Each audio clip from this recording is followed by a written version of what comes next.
요한계시록 17장부터 19장 10절까지는 마지막 주님의 재림을 앞두고 악의 권세로 상징되는 바벨론이 어떤 멸망을 할 것인가에 대한 환상이라고 말씀을 드렸습니다. 이제 커다란 역사를 앞두고 막간을 이용해서 그 사건 앞에 내 자신의 영적인 준비를 더 돈독하게 하는 그런 의도로 앞에서도 일곱인 나팔 대접, 이런 재앙의 각각의 틈새에 이런 준비할 수 있는 여운을, 그 여운의 메시지를 주셨고, 또 이제 그 재앙들이 다 끝나고 마지막 커다란 재림의 역사의 마지막 그 오메가 포인트를 향해서 가기 바로 전에 다시 분명하게 예수 믿는 신자로서 준비를 잘 하라는 그런 메시지를 주는 것입니다. 그래서 저번 시간에 바벨론으로 상징되는 음녀가 짐승을 타고 등장하는 환상에 대해서 살펴보았습니다. 그래서 이제 음녀가 어떤 존재인지를 말씀드렸는데 뭐 다 잊어버리신 줄을 잘 압니다만, 그냥 음녀라는 것은 바벨론을 말한다. 그리고 이 바벨론은 당시의 현실 역사로 치면은 로마고, 동시에 영적인 상징으로는 하나님을 대적하는 모든 악한 권세다라는 내용, 그것만 이제 염두에 두시고 따라와 주시기를 바랍니다. 오늘은 그 음녀가 타고 있는 짐승에 대해서 천사가 이제 설명을 해주는 그런 내용이 됩니다. 6절부터 한번 다시 보겠습니다. 내가 보매 이 여자가 성도들의 피와 예수의 증인들의 피에 취한지라 내가 그 여자를 보고 놀랍게 여기고 크게 놀랍게 여기니, 놀랍게 여기고 크게 놀랍게 여긴다. 상당히 강조하는 표현이죠. 그 놀란다는 어원이 헬라어로는 다우마조인데, 그 영어로 이제 원더라고 하죠. 원더풀 할 때. 그런데 이제 우리가 보통 놀라는 이유 중에 너무 좋아갖고 그래서 막 감탄하면서 놀라는 그런 것도 있지만, 뭔가 이렇게 자기 생각하고 완전히 빗나가고 달라서 그래서 깜짝 놀라는 그런 경우도 있죠. 그때도 이제 다우마조라는 이 단어를 사용합니다. 오늘 방금 읽은 6절에 놀랍다는 것은 내 생각과 예상에서 완전히 빗나간 그런 놀라움을 말하는 것입니다. 뭘 예상했기에 그 예상에서 빗나갔는가? 천사가 요한에게 보여주는 환상이라는 것이 우리가 신앙 상식으로 생각해도 뭘 보여주겠습니까? 음녀나 바벨론같이 악한 권세가 잘 되는 게 미래다. 이런 환상을 보여주겠습니까? 아니겠죠.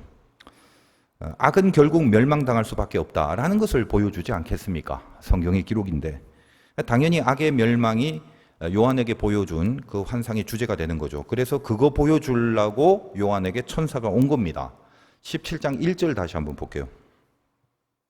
또 일곱 대접을 가진 일곱 천사 중 하나가 와서 내게 말하여, 내게는 요한이죠, 이르되 이리로 와, 많은 물 위에 앉은 큰 음녀가 받을 심판을 너에게 보이리라. 그렇게 되죠. 그러니까 음녀가 심판을 받는 역사를 이제 환상으로 보인답니다. 천사가 요한에게 분명히 지금 이렇게 말했잖아요. 그러니까 요한은 그 다음에 음녀가 무슨 옷을 입고 어떤 치장을 하고 어떤 겁나는 무서운 짐승을 타고 뭔 짓을 하든 간에 그 결국이 심판이다라는 것을 예상하고 있었을 것입니다. 그렇잖아요. 천사가 그걸 보여주겠다고 했으니까. 이미 천사가 다 말했잖아요. 음녀가 심판받는 거 보여줄게, 그렇게. 그런데 이제 방금 읽은 6절에 내용이 뭐죠? 음녀가 성도들과 예수의 증인들의 피에 취해 있다. 무슨 말이에요? 신자들이 얼마나 피를 많이 흘렸는지 그 피를 먹고 이렇게 취해 있다는 거예요. 그러니까 음녀가 죽어야 하는데 반대로 신자들이 다 죽어버리고 그 신자들의 피를 잔뜩 마시고 취해 있는 그 음녀를 환상으로 보여주는 겁니다. 그러니까 그걸 보니까 놀랍고 놀라워서 크게 놀라는 거죠. 예상에서 완전히 빗나가 버리는 거다. 7절 보겠습니다. 천사가 이르되 왜 놀랍게 여기느냐? 내가 여자와 그가 탄 일곱 머리와 열 뿔 가진 짐승의 비밀을 내게 이르리라. 천사가 가만히 있을 수 없죠. 너 왜 놀라냐? 네가 예상한 거하고 달라서 놀라지? 자, 이제부터 여자와 그 여자가 탄 짐승에 대한 비밀을 일러주겠다. 이렇게 얘기를 하는 것입니다. 그래서 오늘 말씀 제목이 미스테리온인데 헬라어로 이제 비밀이라는 뜻입니다. 우리가 이제 흔히 뭐 미스테리 그러잖아요. 이제 그것이 비밀인데 원래는 신비라는 뜻이죠. 우리가 이제 흔히들 야 이거 비밀이야 그렇게 말하는 비밀은 우리만 알자. 감추고 안 들키고 숨기는 거, 이게 목적이죠. 근데 이 미스테리는 감추는 게 목적인 비밀이 아니라 뭔가 이게 신비한 차원이라서 그냥 이렇게 쉽게 드러나지는 것이 아니라는 의미가 그게 강합니다. 평소엔 이렇게 꽉 닫혀 있는데 어떤 의미가 있는 때에는 그게 밝히 이렇게 드러나는 그런 차원에서 쉽게 드러나는 것이 아니라 목적과 의도와 어떤 의미가 있을 때 이걸 좀 더 신비스럽게 드러나는, 그래서 신비라고도 하고 비밀이라고도 하도 그런 차원입니다. 한마디로 비밀스럽게 드러나는 것, 이것이 이제 미스테리라는 것에 대한 의미이거든요. 그래서 천사가 풀어주는 이제 이 비밀, 놀랍지? 이제 한번 내가 풀어줄게. 그래놓고 이 비밀을 지금 말하는데 이걸 살펴보기 전에 이제 그 내용들이 나올 것입니다. 비밀에 대한 내용이. 잠시 이제 우리가 계시록에 대한 이해를 한 번만 더 하고 가겠습니다. 여러 번 언급했던 내용이지만 개념을 좀 기억하고 가겠습니다. 역사라는 것이 우리 편에서 사용하는 말이죠. 근데 하나님 편에서는 그걸 역사라고 하지 않고 이제 섭리라고 하는 게 맞습니다. 왜냐하면 모든 역사라는 건 인간이 주도하는 게 아닙니다. 믿음을 갖고 있다면 그것을 알고 고백하고 또 그 사실을 인정하는 거죠. 우리가 믿음의 경지에서 역사를 이해한다는 것은 결국 무슨 말이냐, 모든 것이 하나님의 섭리 안에 있다라는 걸 믿고 이걸 분명히 알고 있는 거죠. 그래서 보이지 않는 하나님의 저 하늘나라의 모든 원리들이 이 땅에서도, 이 땅의 역사 속에서도 이렇게 눈으로 보여지는 모습으로 뭔가 상징화되어서 나타내 주시는 것, 이것이 사실 인간의 역사라고 보면 됩니다. 이미 하늘에서 벌어지고 또 전개되고 적용되고 있는 모든 원리들이 이 땅에 이렇게 구현되는 거예요. 그래서 땅과 하늘이 분리된 게 아니라 하나로 이렇게 돌아가는 것이 하나님의 섭리인데, 안 보이는 저 실체의 세계를 보이는 이 지상의 세계에도 구현을 하게 돼 있단 말입니다. 그래서 이런 부분을 성경이 뭐라고 하냐면 이 땅은 저 하늘의 모형이요 그림자다, 이런 표현을 합니다. 자주 들어보셨죠? 대표적인 예를 들자면 우리가 뭐 예전에 특세 때도 한번 다뤘지만 성막을 만들라고 하시죠. 그리고 그 성막을 하늘에 있는 것의 모형이요 그림자다라고 정의를 내려주십니다. 성막이라는 것은 눈으로 보여지는 물건들로 만들어진 거지만 여러분이 이제 제 설교를 통해서 이제 이해를 하셨다시피 그 안에 담겨진 그 하나하나의 의미나 메시지들은 사실은 보이지 않는 하나님 나라의 원리들을 이렇게 심어 놓고 있었습니다. 그래서 다시 말하면 성막의 본질이나 실체라는 건 하늘에 있는 거고, 그 원리나 의미를 이 땅에 이제 보여주기 위해서 구현시켜 놓은 것, 그것을 이제 모형 혹은 그림자라고 표현을 하는 것입니다. 그러니까 성막은 하나님 나라, 하늘나라의 그 진짜 본체의 교회, 거기에 대한 하나의 그 모형이죠. 그래서 왜 동문으로 들어가야 되며, 번제단을 왜 거쳐야 되며, 물두멍을 왜 거쳐야 되며, 안에 들어가면 왜 촛대와 떡상과 분향단이 있으며, 그 휘장을 걷고 들어가면 왜 거기 법궤가 있으며, 이런 모든 눈에 보이는 기구들 속에 하나님이 하나하나 다 구원의 원리와 하늘나라의 영적 원리를 거기다 심어 두었지 않습니까? 그냥 눈에 보기 좋게 만들거나 편리하게 실용적으로 제사 잘 지내라고 만든 게 아니라 의미가 거기 다 담겨져 있다는 거죠. 그래서 이걸 모형이요 그림자라고 그럽니다. 그 점에 대해서는 여러분이 뭐 많이 설교를 통해서 알고 계시리라 제가 믿습니다. 자, 그렇다면 저 하늘나라에서 가장 중요하게 여기는 게 뭐냐? 인간이 죄를 지어서 이 죄로부터 인간이 타락을 한 이후에는 그 시점부터 하나님에게 있어서 가장 중요한 건 뭐냐면 말할 것도 없이 구원입니다. 당신이 가장 사랑하는 인간이 자기와 떨어져 버렸으니까 이걸 어떻게든 끌어올려야 되는데, 그래서 구원이 가장 중요한 거죠. 성막이라는 것도 실은 말씀드렸다시피 그 안에 모든 구원의 원리를 다 심어 놓은 거죠. 그런가요? 모르겠는데요. 그러시는 분은 이제 그 성막에 대한 설교를 다시 한번 들어보시기 바라고, 들어보라고 해도 아무도 안 들을 거를 잘 알지만 또 말씀만 이렇게 드리고 있습니다. 성막에 대해서 다 알기 때문에 목사님이 들어보라고 해도 나는 안 들을 겁니다 라고 말하시는 분들이 많아졌으면 참 좋겠습니다. 하여간 그러므로 성경이라는 것은, 이 성경책은 우리에게 주실 때 성경이 지시하고 가르치는 내용이 뭐냐면 한마디로 구원입니다. 하나님이 가장 중요하게 여기시는 것을 우리에게 말씀하실 것 아니겠습니까? 제일 중요한 말을 하겠죠.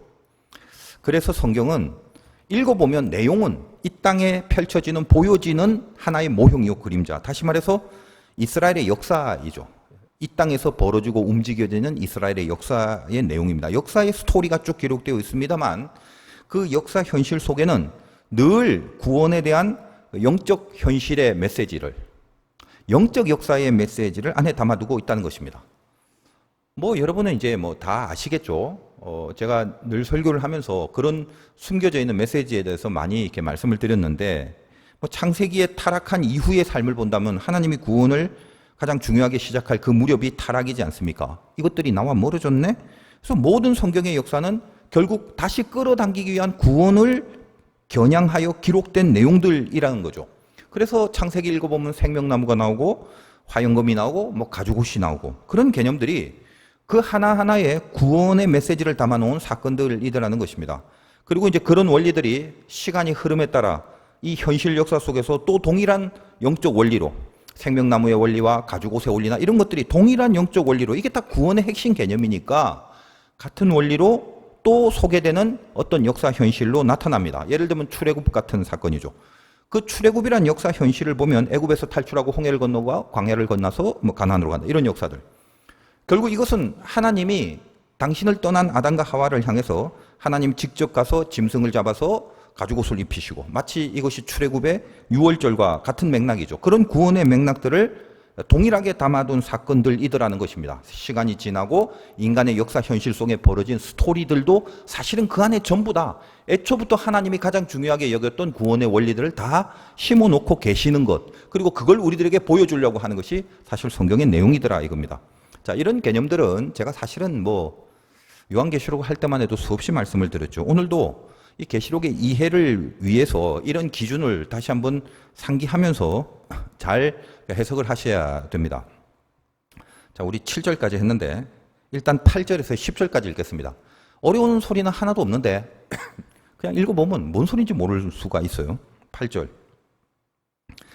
네가 본 짐승은 전에 있었다가 지금은 없으나 장차 무저갱으로부터 올라와 멸망으로 들어갈 자니 땅에 사는 자들로서 창세 이후로 그 이름이 생명책에 기록되지 못한 자들이 이전에 있었다가 지금은 없으나 장차 나올 짐승을 보고 놀랍게 여기리라. 지혜 있는 뜻이 여기 있으니 그 일곱 머리는 여자가 앉은 일곱 산이요 또 일곱 왕이라. 다섯은 망하였고 하나는 있고 다른 하나는 아직 이르지 아니하였으나 이르면 반드시 잠시 동안 머무르리라. 어려운 단어는 없는데 뭔 소리를 하는 건지.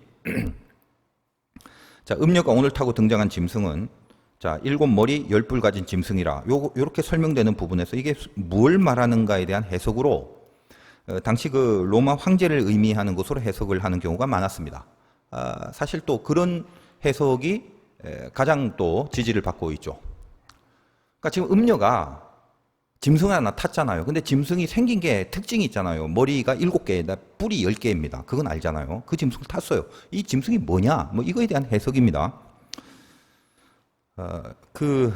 뭔지는 몰라도 일단 여러분 국산말로 정리를 딱 해놓고 한번 살펴보겠습니다. 자, 여자가 타고 있는 짐승의 특징이 7절 다시 보면 머리가 7개, 뿔이 10개인데 제가 이 모습을 보면서 어떻게 생긴 거지? 그 머리가 7개, 뿔이 10개면 어떻게 매치가 되지?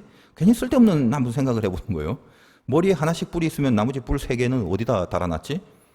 뭐 그렇게 생각이 제가 했었는데 여러분은 그런 생각 하지 마십시오. 뭐 어딘가 달려있겠지. 머리 하나에 뿔 하나씩 달았다는 말은 없습니다, 성경에. 그러니까 머리 하나에 뭐 10개가 뿔이 다 달릴 수도 있고, 머리에는 안 달렸는데 뭐 몸에 뿔이 다 달려 있을 수도 있고, 뭐 그렇지 않겠습니까? 그러면 또 같은 값이면 좀 균형 있게 좀 생기면 안 되나? 머리 7이면 뿔 하나씩 해서 머리 7에 뿔도 7, 뭐 이렇게 하면 참 좋은데, 그럼 좀 일관성이 있어 보일 것 같은데. 이 음녀가 타고 다니는 짐승인데 뭐 굳이 일관성이 없다고 안타까워할 필요는 없겠죠. 그러나 이건 지금 이제 생긴 게 중요한 게 아니라 메시지가 중요한 거라서 7이란 숫자와 10이란 숫자로 만들어진 짐승이더라. 여기에 좀 집중을 하시면 됩니다.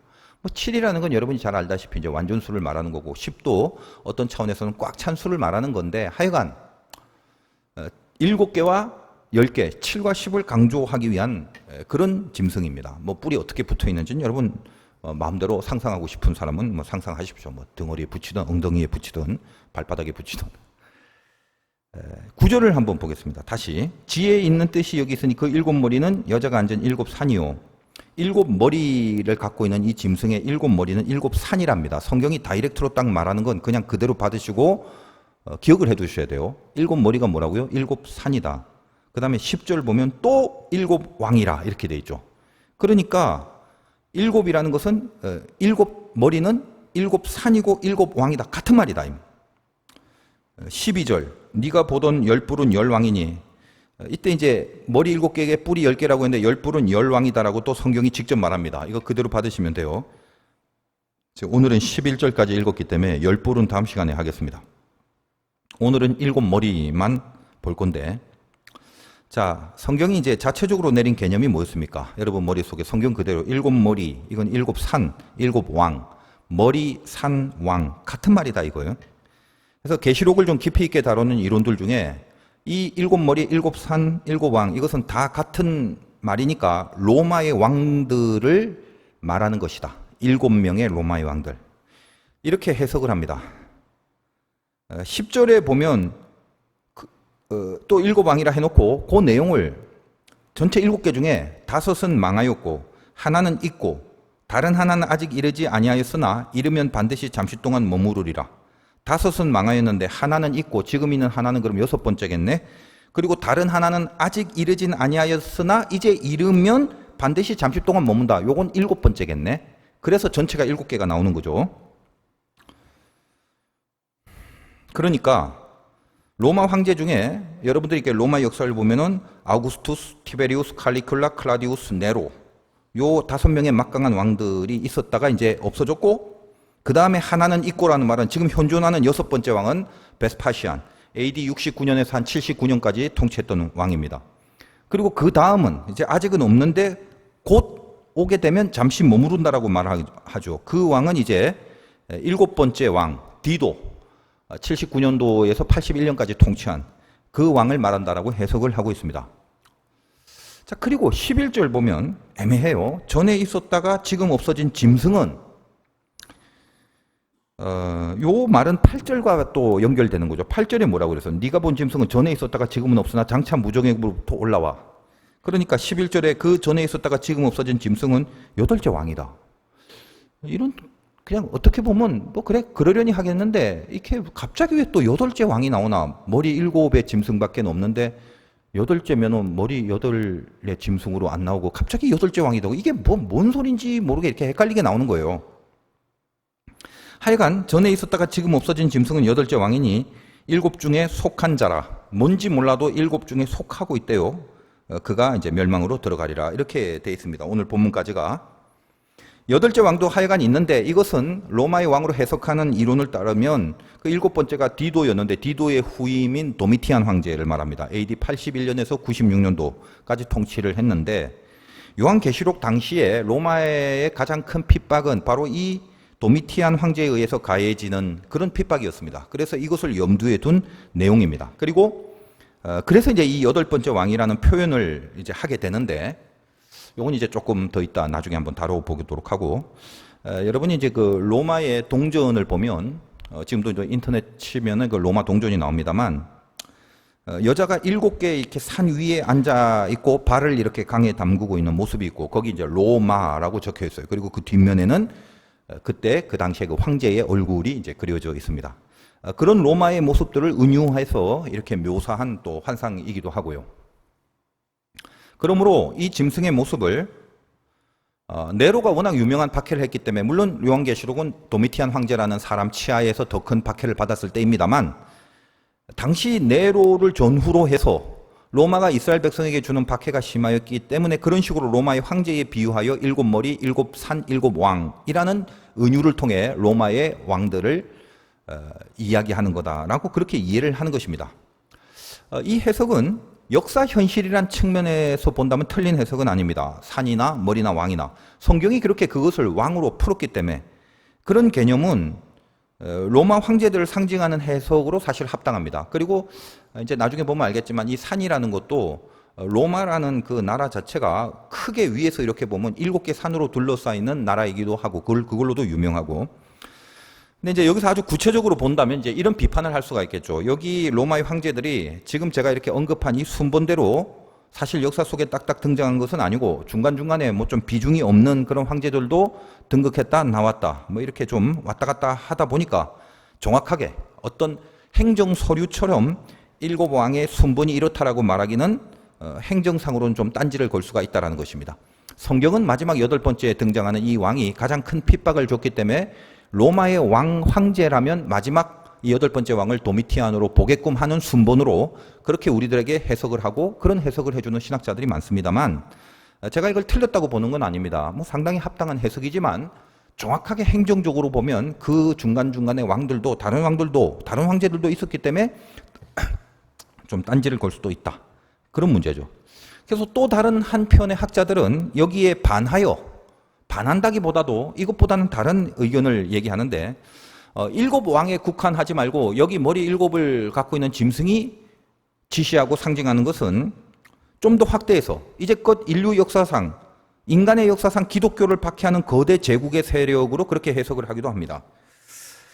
그래서 다소당, 망했던 다소당은 여러분 알다시피 이제껏 이스라엘을 골치 아프게 했던 애굽, 아수르, 바벨론, 그리고 페르시아, 헬라를 말하는 거고.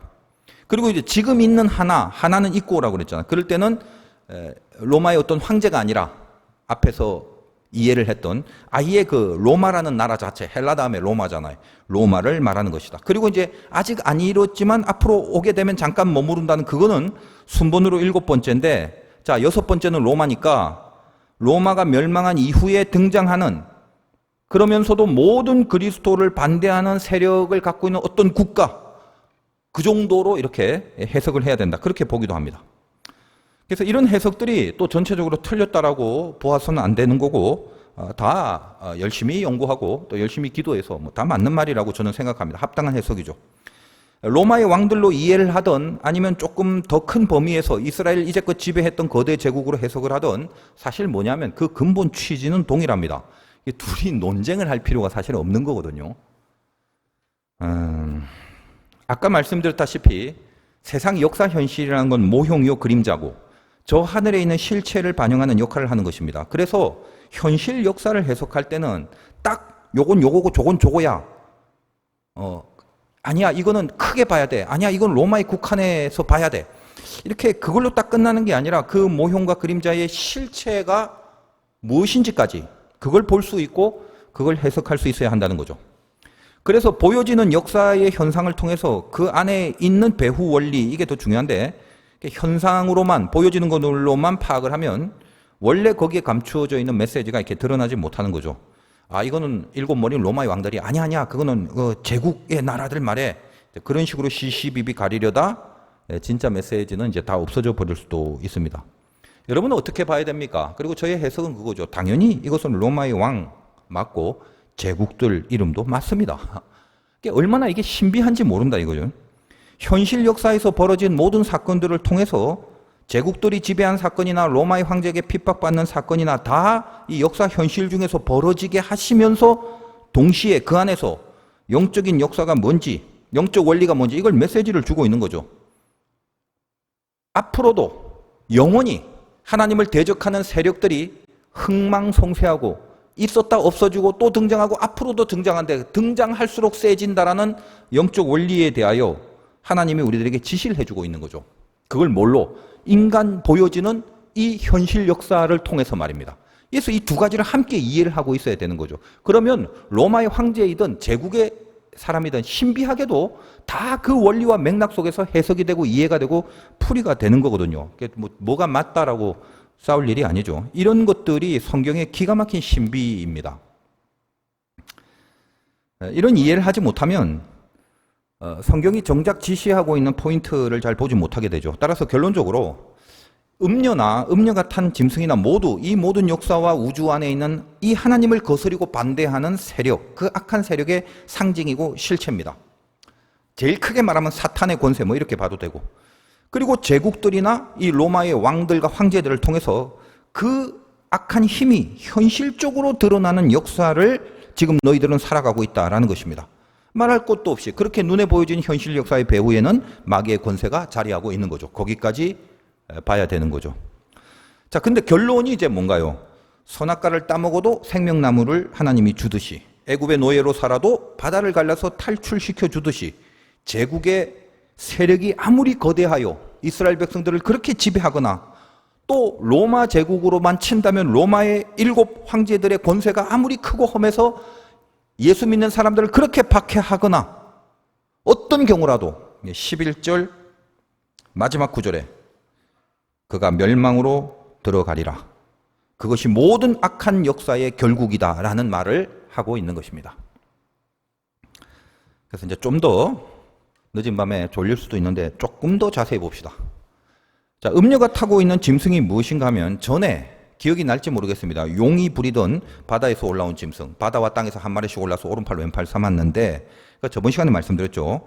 그래서 13장으로 가면 바다에서 용이 이렇게 불러온 짐승이 생긴 게 똑같아요. 머리 7개, 뿔 10개. 저번 시간에 했잖아요. 이거 사탄이 부리는 악령인데 결국 음녀가 그것을 탔다. 그리고 용이 그를 불렀다라는 말은 사탄과 한 몸으로 움직이게 되는 이 사탄의 속성을 가진 존재.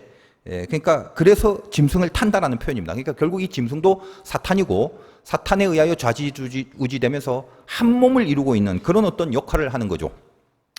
그래서 이것들이 8절에 보면 이렇게 되어 있습니다. 네가 본 짐승은 전에 있었다가 지금은 없었으나 장차 무저갱으로부터 올라와 멸망으로 들어갈 자니 이렇게 되어 있습니다. 이게 뭐라고요? 지금 음녀가 탄 짐승 말합니다. 그 짐승이 뭔데? 13장에 나왔던 바다에서 올라온 그 짐승과 똑같은 그 짐승입니다. 근데 얘가 뭐 어떻게 했다고? 전에 있다가 지금은 없는데 장차 올라온대. 이렇게 얘기를 하는 것입니다. 다시 전에 있다가 전엔 있다가 헷갈려. 지금은 없는데 어디 갔겠지? 전엔 있었네. 근데 지금 없네. 어디 갔냐? 그랬는데 언젠가 또 온대. 항상 이렇게 표현을 해요. 그게 이 짐승입니다. 짐승의 특징. 그게 뭐다? 사탄의 모습입니다. 그러면 여러분 사탄이 주는 느낌이 어때요? 지금 여기에만 한정해서 사탄을 생각한다면 사탄이 뭐라고? 전에 있다가 지금은 없어요. 사라졌어요. 근데 또 나타납니다. 8절 잘 읽어보세요. 8절. 네가 본 짐승은 전에 있다가 지금은 없다. 장차 나온다 이 말이죠. 그러면 이 사탄을 잘 알려주고 있는데 이 사탄에 대해서 하나님이 우리에게 가르쳐주는 걸 우리가 잘 모르면 그리고 계속 당하고 있으면 주님이 이게 얼마나 속상하시겠어요. 이렇게 지금 다 가르쳐주고 있는데 그래서 이 늦은 밤에 졸려 죽겠는데도 또 깊이 있게 복잡하게 이렇게까지 가르쳐주고 설명을 하고 있는데 근데 또 이거를 또 뭐지 하고 남의 다리를 계속 긁고 있으면 그럼 이제 하나님이 얼마나 속상하시겠냐 이거죠. 지금 사탄에 대해서 가르쳐주고 있는데 그러니까 여러분 한번 쉽게 한번 생각해 보세요. 자, 어떤 사람이 있었는데 내가 아는 사람이야. 근데 잠시 어디 갔어요. 그리고 다시 왔어요.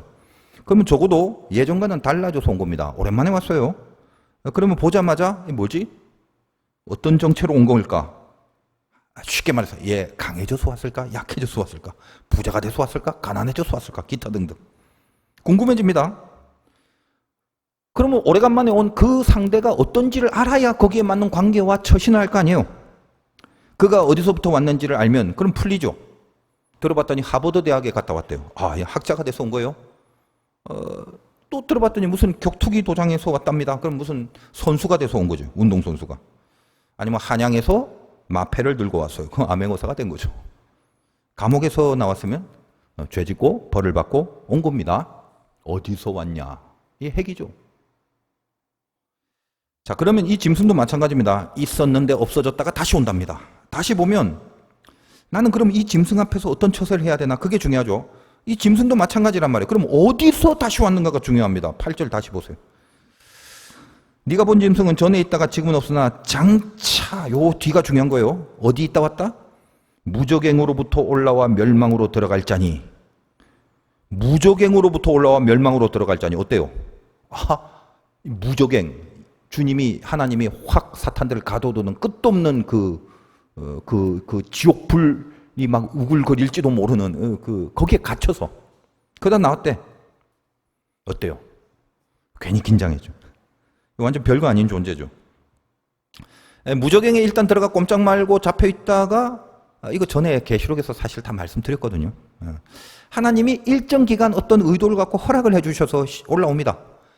시험과 연단을 위해서 하나님이 사탄을 쓰는 경우인데 그 사탄의 운명은 앞에서 다 다루었죠. 이미 운명적으로는 그 싸움은 끝나고 패배한 상태입니다. 그래서 결국은 멸망으로 가는 건 정해진 건데 잠깐 허락을 받아서 올라와 으르렁거립니다. 이빨도 없고 손톱도 다 빠지고 이미 다 패배해서 그런 손톱도 없고 이빨도 없는 그런 강아지가 그냥 마구 짖기만 할 줄 알아서 짖기만 합니다. 그게 짐승이고 그게 사탄이다. 그 말을 하는 거예요. 그러면 그 다음에 내용이 뭐죠? 기가 막힌 내용입니다. 그렇다면 땅에 사는 자들로서 창세 이후로 그 이름이 생명책에 기록되지 못한 자들이 8절 다시 볼게요. 8절 자, 네가 본 짐승 전에 있다 지금 없다 장차 어디서부터? 무저갱으로부터 올라와 멸망으로 들어갈 자니라. 별거 아니네. 근데 그 뒤부터 잘 보라고요. 땅에 사는 자들로서 창세 이후로 그 이름이 생명책에 기록되지 못한 자들이 요게 주어야. 여기 다 뭐야 한마디로 구원받지 못한 자들이 그 말이죠. 그 사람들이 어떻게 이전에 있었다가 지금은 없으나 장차 나올 짐승 요거 길게 설명됐지만 한마디로 이빨 빠진 이런 강아지를 보고 뭐요? 놀랍게 여기니라 이렇게 돼 있죠. 그러니까 여러분이 설교를 들어야 이 성경이 말하는 진의를 가슴으로 느끼게 되는 거예요. 그러니까 잘 한번 생각해 보십시오. 구원받지 못한 자들은 뭘 한다고요? 그 이전에 있지만 지금 없다가 나중에 다시 등장한 이 별것 아닌 짐승을 보고 무적행에서 다 잘려버리고 잠깐 허락받고 올라온 이 아무것도 아닌 짖기만 하는 강아지를 보고 뭐 한다고? 구원받지 못한 자들은 놀랍게 여기더라. 그걸 보고 놀란다는 거예요. 대단하다고 여깁니다. 그래서 다 무릎 꿇고 경배하고 그런답니다. 놀라워라 이거. 이때는 원도예요. 원도. 똑같은 다우마조가 그렇게 쓰이는 경탄하는 그런 개념으로 쓰인 거예요. 결국은 이 짐승에 대변하는 사탄이라는 존재, 아무것도 아닌 존재지만 그걸 음녀가 타고 있는데 그 짐승의 몰골이 머리 7에 뿔이 10개이기에 이런 영적인 악한 세력들이 그렇다면 이 역사 현실에서 어떤 식으로 드러나는 거에 대한 이해를 위해서 9절에서 10절까지 쭉 설명을 하고 있는 것입니다. 그리고 그 설명을 통해서 신학자들이나 해석자들이 여기 보니까 머리가 산이고 왕이고 다섯은 어쩌고 하나는 지금 있고 다른 하나 아직 안 나왔다네. 좀 있으면 나온다네. 무슨 말이냐? 짐승의 실체. 아까 이 짐승이 뭐요? 그 전에 있다가 없어졌다 다시 오는 그 짐승. 그것과 동일하게 이 역사 현실 속에서도 어떻게 표현합니까? 그게 제국이든 로마 왕이든 뭐라고 표현해? 똑같이 있었다 없어지고 다시 나타나고. 그렇게 표현을 하잖아요. 그런 세력으로 악의 역할을 담당하고 있다. 이 역사 현실 속에서 뭐가 로마 황제들이나 여러 제국들이나 이런 이 시대에 눈에 보이는 권세들이 그걸 말해주고 있는 것입니다. 그러나 이 모든 것들이 사실은 더 중요한 게 하늘에 있는 실체와 본질, 하나님의 세력을 대적하는 영적인 악한 사탄, 이빨 빠지고 손톱 발톱 다 따지는 으르렁거리기만 하는 이 사탄의 실체에 대해서 우리들에게 나타내 보여주고 있는 거죠. 자, 그런데 여기서 이제 8번째 왕으로 등장하는 부분이 있습니다. 이제 여기서 조금 더 구체적으로 그 핵심적인 메시지를 우리에게 주고 있는 거예요. 11절 한번 볼게요. 전에 있었다가 지금 없어진 짐승은 요거 아까 그 짐승인데 8번째 왕이래요. 7 중에 속한 자라 그가 멸망으로 들어가더라. 그러니까 7 중에 한 명 끼워 놓으면 딱딱 아구가 맞을 건데 갑자기 8번째 왕이라고 해놓고 그리고 8번째지만 내용적으로는 뭐다? 7 중에 속했다. 그러니까 내용은 그 7이라는 게 전부 다 어떤 거예요? 사탄의 세력이고 없어졌다 생겼다가 별것도 아닌데 맨날 이렇게 들락날락하는 그런 것 안에 내용적으로는 속해 있는데 요 개념을 8이라고 다시 뭔가 이 생뚱맞게 뽑아서 우리들에게 소개하고 있습니다. 이 사탄이 8번째 왕이라고 이렇게. 그러니까 이게 무슨 표현의 동일한 설명인가 하면 마귀의 권세가 이미 멸하여졌지만 그래서 없어졌잖아요. 무적행에 이미 패배를 했잖아요. 저 앞에서 그 역사를 우리는 다 겪어왔지 않습니까? 설명해 드렸죠. 마귀는 끝난 거예요. 없는 것인데 또 나와서 뭔가를 작동하는 힘으로 등장한다. 다시 말하면 이미 없어진 신분, 없어진 자격, 아무런 효력이 없는 허세가 되어서 등장하는 권세더라 이 말이에요.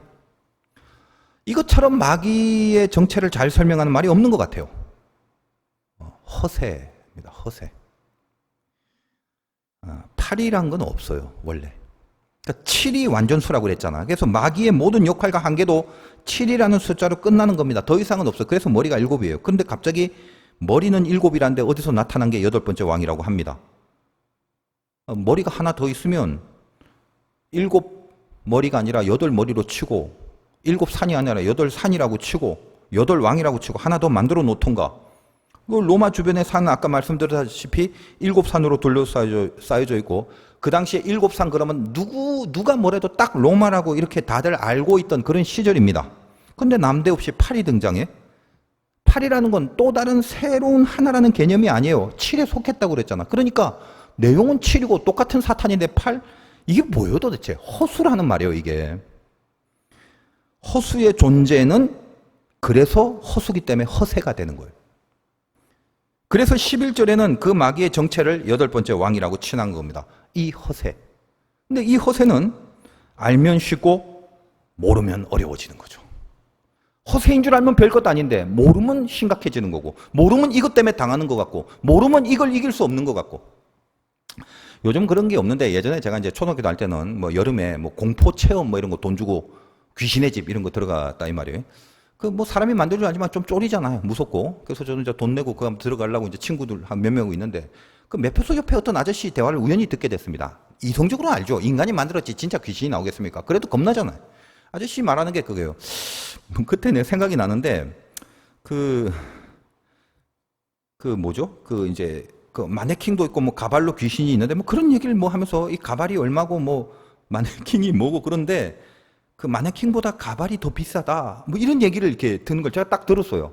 그걸 딱 듣는 순간 뭐 이미 사람이 만든 거란 건 다 알지만 그 대화를 듣고 나서 제 마음에 그 조금이 남아있는 공포심이 다 사라져버려요. 완전히. 그래서 막 거기 막 애들이 막 와, 어떻게 하고 있는데 겁이 하나도 안 나는 거예요. 그러니까 친구들하고 이제 귀신의 집에 들어가니까 뭐 웅웅하고 왔다 갔다 하고 뭐 이랬는데 뭐 갑자기 뭐가 튀어나와 막 비명 지르고 뭐 관뚜껑이 열리고 뭐 그런 게 있어요. 눈은 너무 재미가 없는 거예요. 그래서 제가 가는데 갑자기 내 앞에서 그 귀신 머리가 하나 툭 하고 떨어지는 거예요. 그래서 이게 그 귀신이라고 하는 그 비싼 가발을 했던 그 귀신이구나. 아저씨가 말은. 그래서 이게 좀 어떻게 생겼는지 잡아갖고 이렇게 만지고 있는데 위에 천정 구멍에서 아저씨가 막 욕을 하면서 줄을 빨리 안 놓냐고. 그래서 제가 귀신보다 아저씨가 더 무섭더라고. 알면 겁이 날 수가 없어요. 알면. 겁을 내고 싶어도 안 내. 그 가발이 얼마짜리라는 걸 내가 다 들었는데. 지금 이 짐승은 13장에서 한번 나온다고 그랬죠. 용이 짐승을 부리는데 바다에서 나온 짐승이라고 했습니다. 뿔이 10, 머리가 7. 찾아봐야 돼요. 13장 3절 한번 찾아보세요. 음녀가 탄 짐승이 용이 부리는 짐승이었습니다. 알지만 한번 찾아봅시다. 2장 넘기면 되니까. 13장 3절. 그 13장 1절부터 보니까 내가 보니 바다에 한 짐승이 나오는데 뿔이 10이요 머리가 7이라. 그거죠. 그 짐승. 근데 얘가 어떻게 3절에 보니까 그의 머리 하나가 상하여 죽게 된 것 같더니 그 죽게 되었던 상처가 나음에 온 땅이 놀랍게 여겨 짐승을 따르고. 자, 이런 표현을 한번 보십시오. 머리 하나가 상하여 죽게 되고 상처가 나음에 놀랄 정도로 세상이 짐승을 따른다. 이 다 동일한 얘기죠. 지금까지 한 거. 있었다가 없어지고 다시 나타나는데 별거 아니다. 그 말인데 구원받지 못한 자들은 그걸 보고 놀란다. 똑같은 말이잖아요, 지금. 우리가 지금 어디에 서 있어야 되는지 분명히 보라는 거예요. 성경이 계속 말하는 건. 너희의 현주소가 진짜 예수를 믿냐? 네가 있는 현주소가 어떤지 잘 봐라. 종말에 우리가 지금 어떻게 살아가고 있나 이 말이에요. 뭘 보여준 거예요? 천사가 요한에게? 이 허세에 놀라 자빠지고 이 허세에 눌려서 헤어나지 못하고 죄 안에서 눌리고 죄 안에 가두어져 살고 도무지 하나님 앞에 새겨야 될 어떤 믿음이나 거룩함, 이거는 눈 씻고 찾아볼 수도 없는 그런 지금 형국이다 이 말이에요. 지금이. 그래서 음녀가 막 신자의 피를 마셔 취할 정도로 막 다 죽어버리고, 신앙이라는 게 다 죽어버리고 있는. 왜 그래? 성경이 말하는 게 뭐예요? 마귀가 세서가 아니라 우리가 당하고 있는 것이다. 이 말 하려고 하는 거예요, 지금. 놀라워 보이지? 네가 당하는 거야. 싸울 힘이 없거나 내가 아무리 싸워도 이기지 못할 만큼의 악한 권세. 그 권세가 힘이 센 게 절대 아닌데. 그냥 짖기만 하는 강아지에 불과한데. 근데 뭐예요? 이미 그 존재는 이미 멸망했고 저 무저갱에 들어가 버린 상태인데 하나님이 잠깐 이렇게 으르렁거리라고 조금 빼낸 정도였는데 우리가 왜? 우리 스스로가 싸우길 싫어하고 우리가 죄를 좋아하고 죄를 즐깁니다. 그래서 이 허세 앞에서 우리가 다 쓸어 넘어지고 경배하고 있더라는 거예요. 이게 계시록의 주장입니다. 기도가 안 되긴 왜 안 돼? 지가 하기 싫으니까 안 하는 거지. 그걸 왜 못 끊어?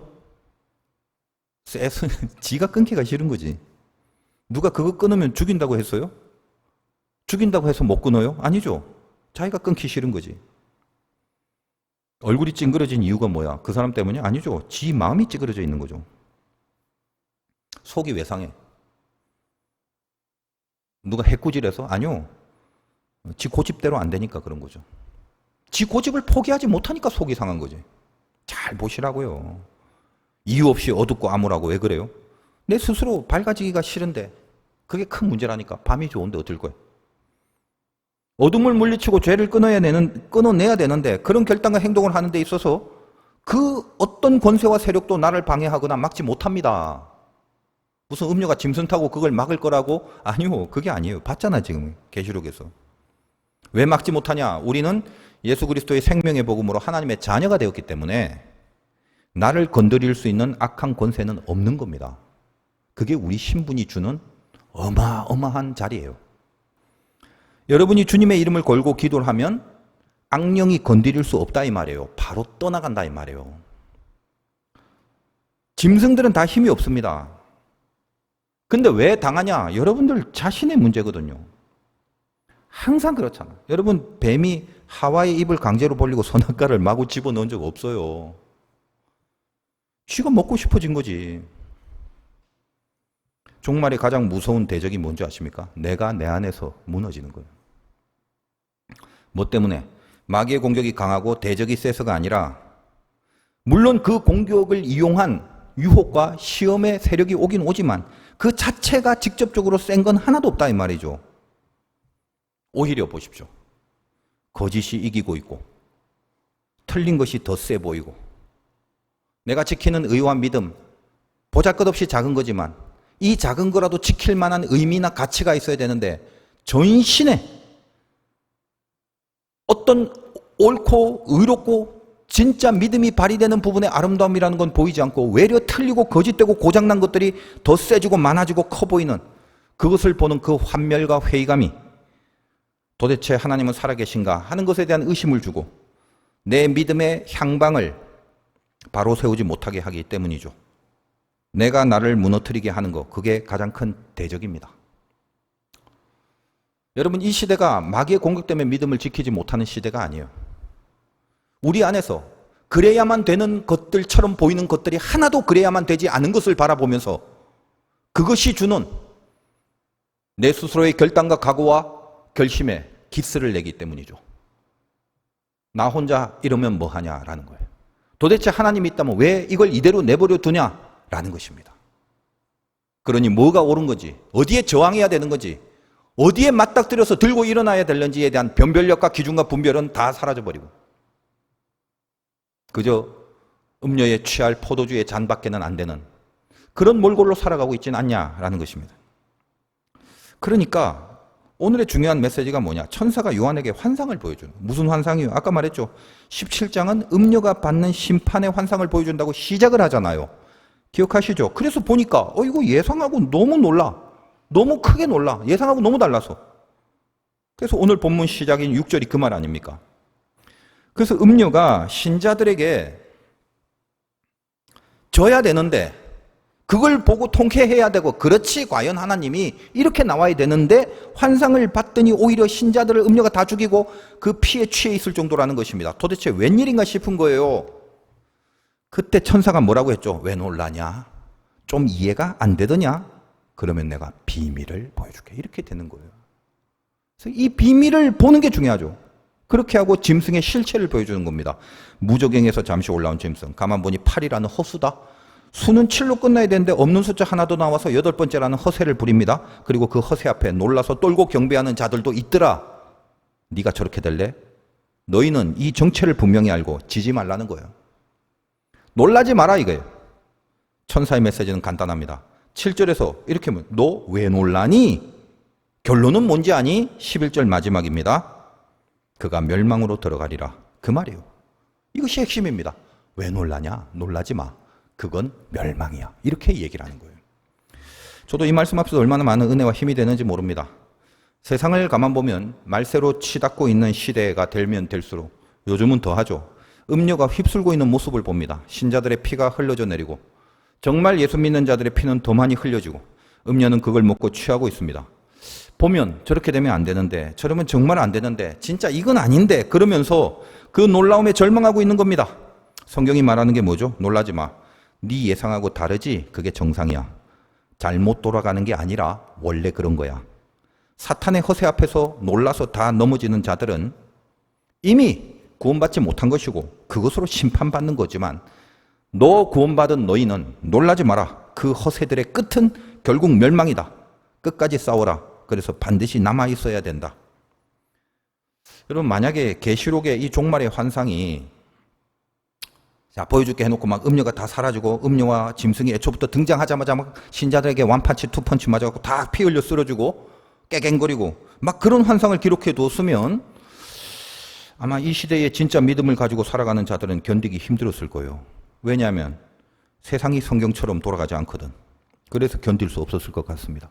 그러나 성경을 통해서 힘이 되는 이유가 뭐냐? 성경이 분명히 말하고 있잖아요. 허세들이 등장하여 진짜 신자들의 모든 예상을 빗나가게 하는 현실 역사가 벌어진다. 음녀가 짐승을 타고 세상을 뒤흔드는 그 역사 현실을 살아가게 될 것이다. 여러분, 세상을 보면 안 그래도 연약한 제 자신이 더 자신이 없어지다 보니까 이 세상을 보면 이렇게 하루 한숨이 나오는 경우가 많겠죠. 나도 나를 제대로 못 세우는데 세상이 왜 이러지?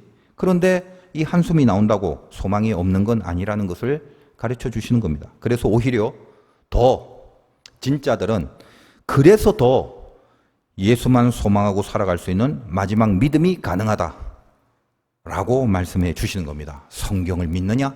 성경대로다 라는 거예요. 하나님이 소망이 될 때 느껴지는 희망, 하나님이 소망이어야만 내가 느낄 수 있는 희망, 그게 진짜죠. 그리고 그것밖에 없습니다. 이 세상에는 하나님 빼고 다른 희망이라는 건 사실은 없는 거예요. 오늘도 기도 속에서 내가 하나님만 소망하는 것으로 모든 것을 이기게 하시는 능력을 얻어내는 승리가 있으시기를 주님의 이름으로 축원드립니다.